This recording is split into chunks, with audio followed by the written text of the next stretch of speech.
Hello, my name is Nibal Eid. I'm a Pediatric Hematology Oncology Fellow at Children's Hospital of Michigan, and I'm here to present my quality improvement project, optimizing emergency care for pediatric oncology patients, reducing admissions with a fever neutropenia protocol. A little introduction. Febrile neutropenia is common in pediatric oncology patients and transplant patients. Clinical practice guidelines, aka CPGs, help manage fever in oncology patients, and every institution has different algorithms that they institute. Management of non-neutropenic fevers vary anywhere from 50 to 83% for admission rates in different institutions. Intuitively, it would make sense that a higher risk criteria, a higher risk patient, has higher rates of bacteriemia and complications. Our hope was to develop a guideline that would fit our institution and create a low-risk population or patients and decrease the admission rates for these patients. So, the primary aim was decreasing the readmission rate for low-risk oncology patients by 35% over a one-year period. Our secondary aim is to hopefully standardize the management of febrile pediatric oncology patients and transplant patients by introducing this CPG, because we want to hopefully reduce unnecessary admissions while preventing adverse outcomes. So the methods. The first part of this quality improvement project was creating a algorithm that could be implemented and that could fit our institution and allow for safe follow-up for patients. We worked together in tandem with the pharmacy, the emergency department, infectious disease, and hematology oncology department, and other hospital stakeholders. After discussions and multiple meetings, we were able to come about an algorithm that best fit our institution and antibiotics as well. So to go over it quickly, basically a patient comes in with fever, a set of labs are obtained that we recommend, and they are given an antibiotic cefepime right away. Once a patient is seen and observed, these are a set of high-risk criteria that puts the patient automatically into high risk and that they cannot be discharged early. So they're no longer qualified to be discharged. If they are not high risk and they're doing well otherwise, we looked at our CBC, and once we get back to differential, if their absolute neutrophil count is over 500 and they are otherwise clinically stable, the pediatric hematology oncology fellow is contacted, and once they're given the green light, they're given a dose of ceftriaxone, which is most important because it gives 24-hour coverage after being administered, and they are discharged home, and the pediatric hematology oncology fellow will send an email out, which the staff will follow up the next day, ensuring that the communication is made and the patient is stable otherwise. This is essential, as follow-up is very important to make sure this algorithm works and no adverse outcomes are occurring. In order to compare, our baseline data or pre-data was obtained from September to December of 2023. Our PDSA cycles, the first one was implementing this clinical practice guideline in the ED in January 2024, and also educating the staff, providers, nursing, and residents about this protocol and how it goes about and what labs to order and so forth. We had another re-education and EMR order set to make things more intuitive and easier for the ER as they get very busy at some points. That was done on May 2024. And then another ED re-education was done October 2024 to make sure no labs were being missed. And as there's always a high rate of turnover with new learners, making sure that this algorithm is instituted and they're aware of it as well. Data was collected from January to December 2024, and the EMR database was based off cefepime administration, is how we identified the oncology patients, and we were able to sift out of all the ER admits that came in.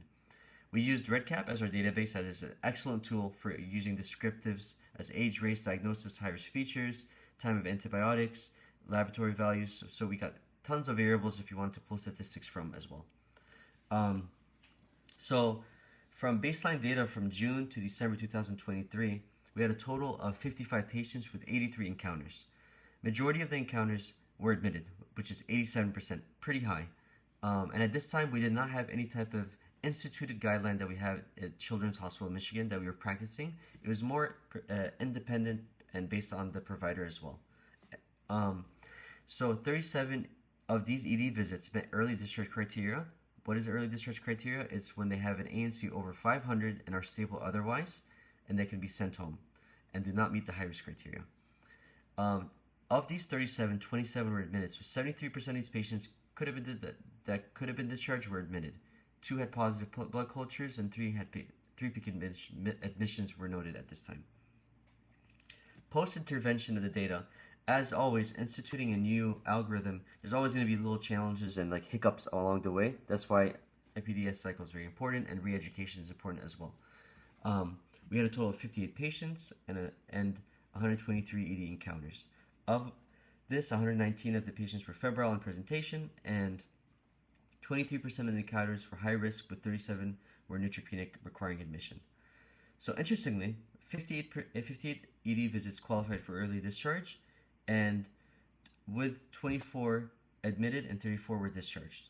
So the good news is we had a significant reduction compared to the pre-data, the pre-institution implementation of the CPG compared to the post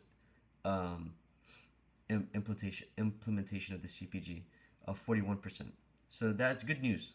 8% returned to the ED for recurrent fevers requiring admission, and then 10 patients required PICU admissions, and there was 1 death.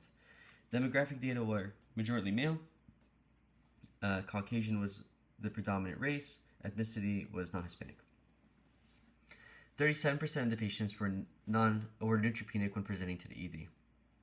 Interestingly, another piece of data that we got is that central and peripheral blood cultures were almost obtained on all patients, and 9 positive central blood cultures were noted.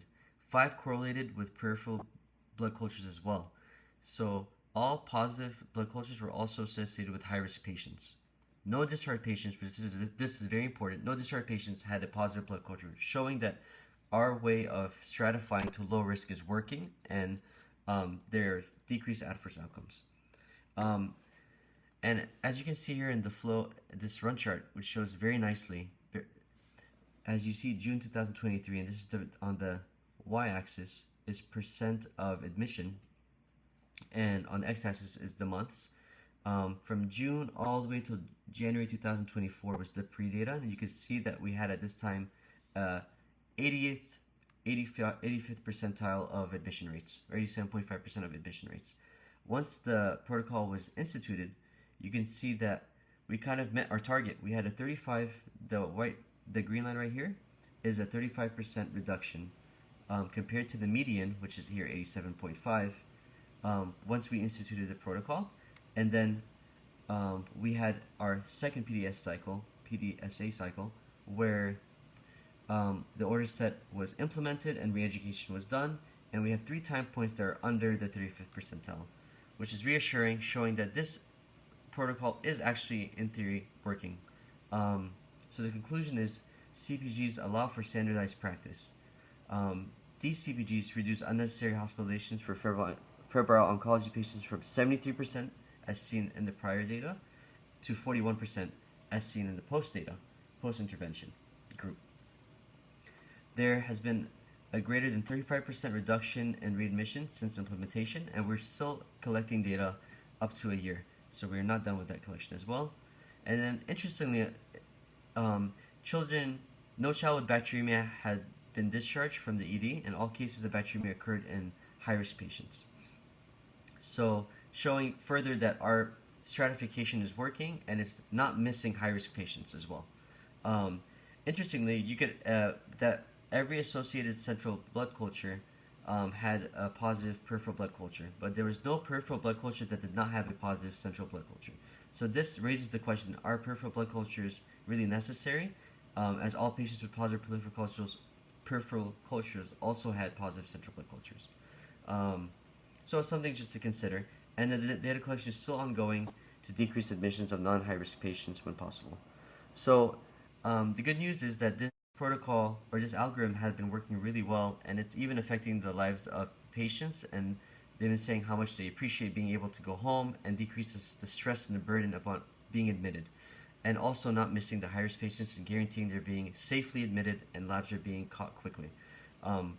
So thank you for listening to me, and I hope you enjoyed this quality improvement project. Have a wonderful day.